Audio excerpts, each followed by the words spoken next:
Hey guys, and welcome to a new Let's Play project that I'm probably gonna finish by this summer. Anyways, I played a lot of this game as a kid, actually, now that I think about it. It was this and Harvest Moon 2 that I played all the time on my Game Boy Color. And unlike what the intro is showing you, this game is not gonna be this epic. Well, it might be. But anyways, let's just skip past the rest of it, and welcome to Let's Play Legend of the River King 2, a game all about fishing. Yeah, it's a lot more fun than it sounds though. So let's just get started. It was also made by, or not actually made by Natsume, but published by Natsume back in 2000 along with Harvest Moon 2. Actually, you could trade between the two games, it's kind of weird. But anyways, let's get started. So starting out we get to choose our character, either the teen or the kid. They both have pretty much the same game. I think the teen starts off at a different location, and he starts off at like level 8, I believe. But we're gonna play as the kid. Mostly because that's the one I played a bunch of as a kid. There's my test file. And let's just save in this slot. And we will just put my name in.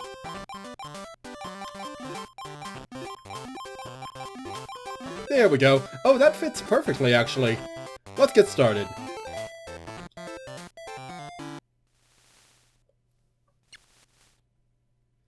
So yes, this game is all about fishing. I believe the teen is actually the main character of the first game. I've never actually played the first game that much. And it sounds like we're having some earthquake issues.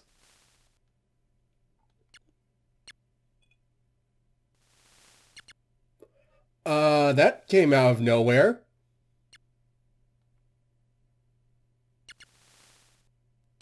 Also, just how long has she been standing there? But yes, basically we have we have the goal of the game. We need to get the two jewels back from the mountain god and the sea god.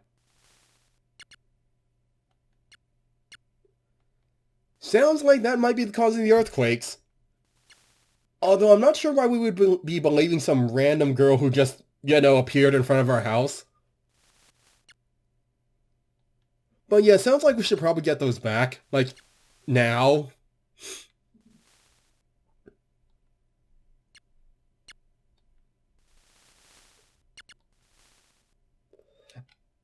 Alright, time to head off to... We are looking for the mountain god, I believe. But yeah, the teen starts off at the ocean, and we start off at the river. Also, what they don't tell you is, the mountain god and the sea god are fish. So we are looking for the river king, and the teen is looking for the sea king.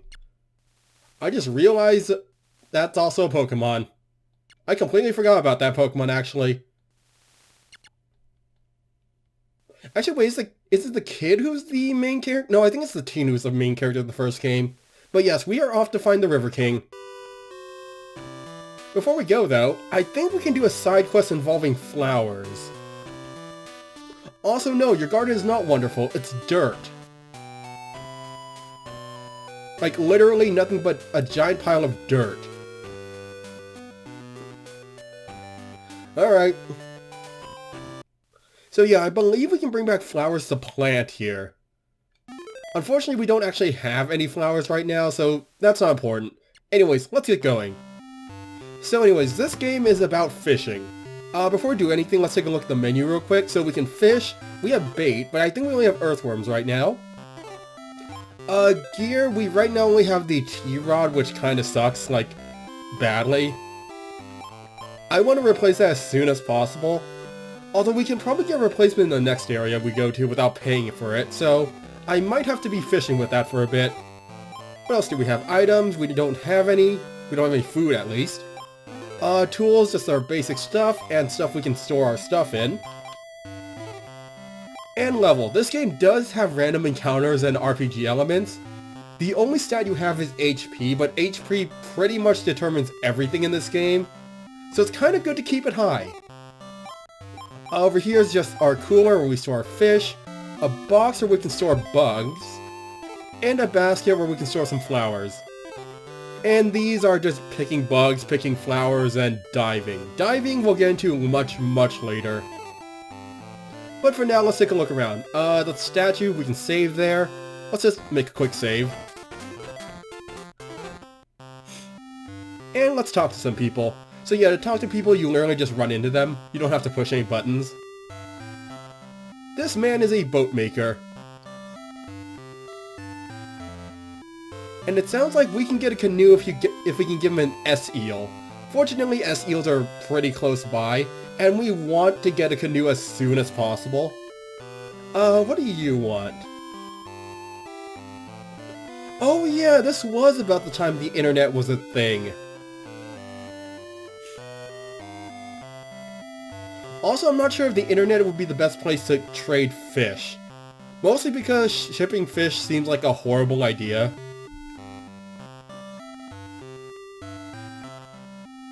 Alright, fine. Alright, so let's get fishing. What time is it? 11 AM. So fishing. If you go up to the shore and push B, you get your fishing rod out. Let's scroll down a bit, just so I can get a better view. And then you hold A to cast out, or not A, B to cast out. A brings up the menu. So the thing about the T-rod, it kinda sucks.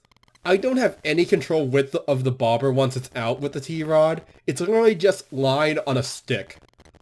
So we're gonna have to, like, let the current push our bobber out and hope for some fish. Unfortunately, there are no fish in this area. Let's move on a bit. Let's try over here. No, there are fish over there, though. There is one thing I wish, is that, they would actually show you the shadows before you cast out. They're all the way over there. Can't really do much with this, fishing rod.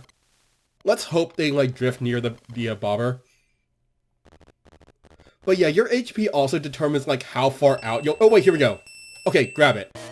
So how fishing works in this game, with bait they'll bite down immediately. So you want to wait for them to stop moving before you hold either A or B to reel them in.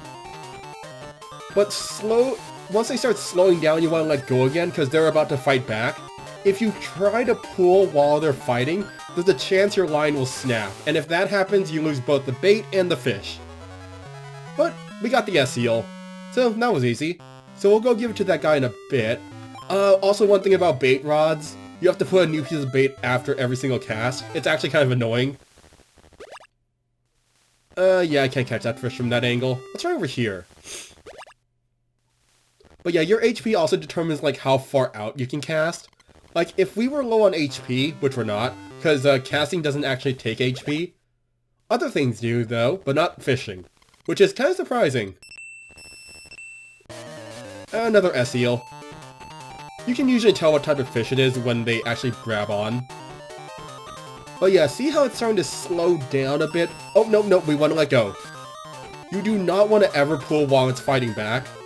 Especially later in the game with the bigger fish, because that usually means they'll get away right away. Oh, no. Oh, so close.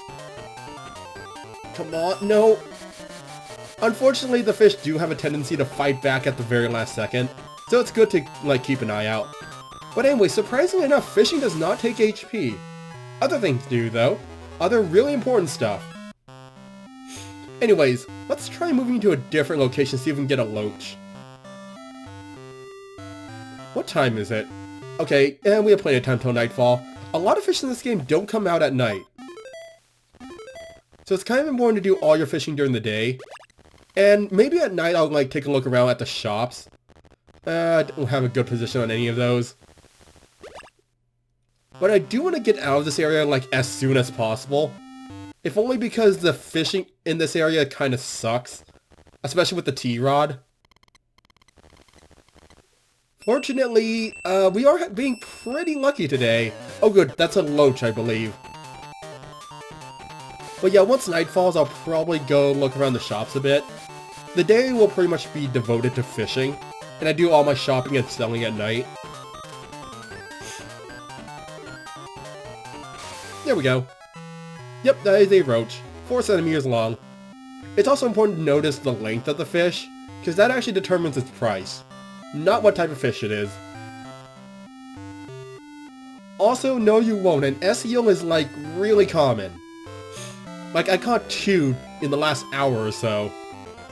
But we got the canoe. The canoe is kind of important. What that does is it basically lets us walk out onto the water and float around to get a good position to fish at. Problem is, every square you take with the canoe drains 1 HP.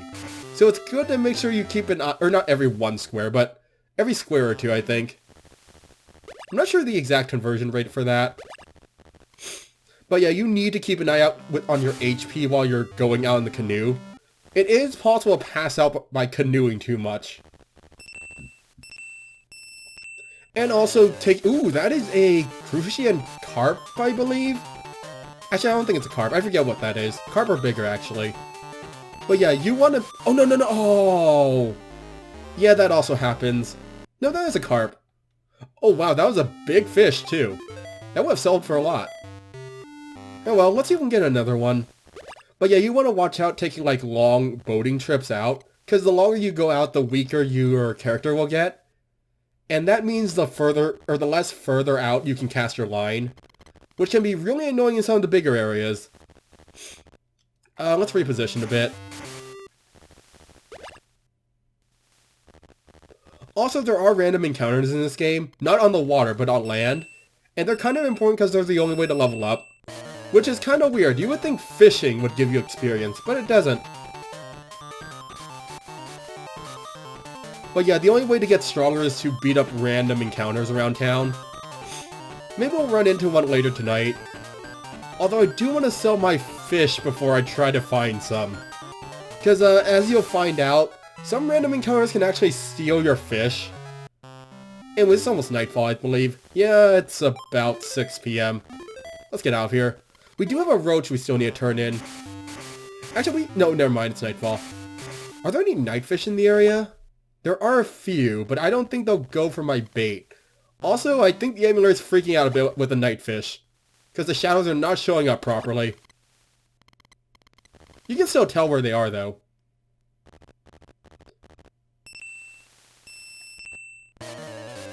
And another roach. Oh well, that's still like a couple... I think that's like 15 gold.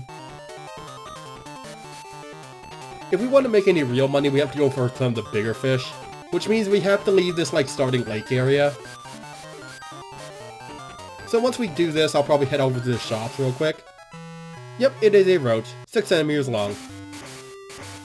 Anyways, the guy up here wanted a roach. What's my HP like? 34.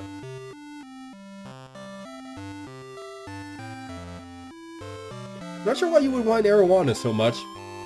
But as a reward, we get a watch. The watch is actually extremely useful because it lets you control time. No, literally. It lets you pick what time you want. So we could go all the way to the morning if I wanted to, but let's not right now. Instead, let's go shopping. So over here is the fish market. This is where you go to sell your fish. We're going to be coming here a lot. And it's also an all or nothing deal, so you have to sell all the fish you're carrying. So just take all 45 gold worth of fish. And those are the lengths. So basically anything over 81 centimeters is worth a lot. And breed of fish doesn't really matter.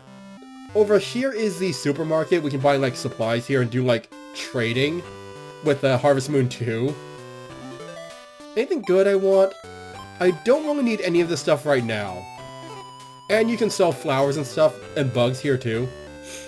I'll show that off probably next episode of this. Actually, we might be able to do some bug hunting later.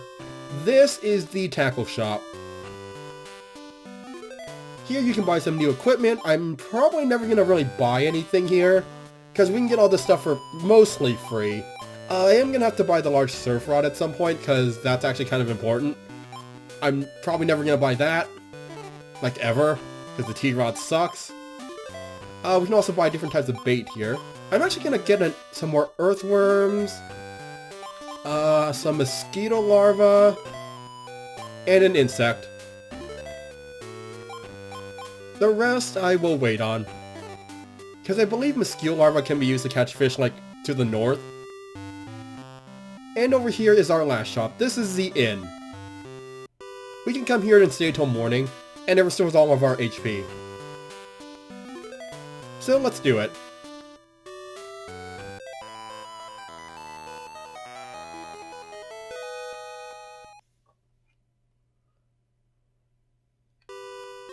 There we go. And with that, all of our HP is restored. It doesn't save your game, though. You have to remember to do that manually. Alright, so before we end the episode, I do want to go show off some bug hunting. More specifically, I want to go over here. Because this lady has a quest for us.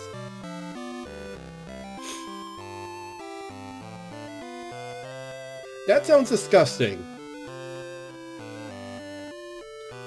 Alright, so she wants green grasshoppers to fill her grandson's lunch. That sounds horrible, but I do know in some places they eat grasshoppers. I'm not sure if it's a thing in Japan. But anyways, to find bugs, you just have to pick bug from the menu. At certain squares. I believe this is where green grasshoppers tend to spawn. I know they're like in this area somewhere.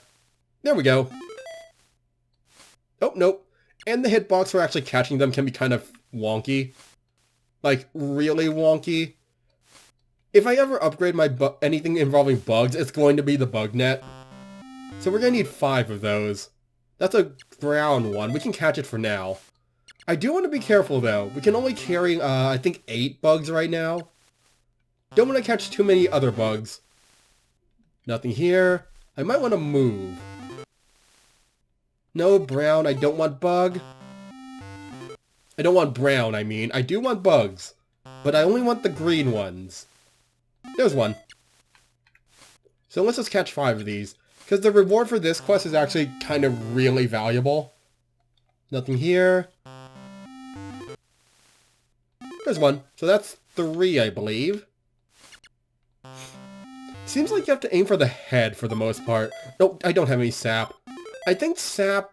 I don't actually know what sap does now that I think about it. I've never actually used it before. I think it attracts bugs. Or makes them stop moving. I think it just attracts them. Also, that was 4, right?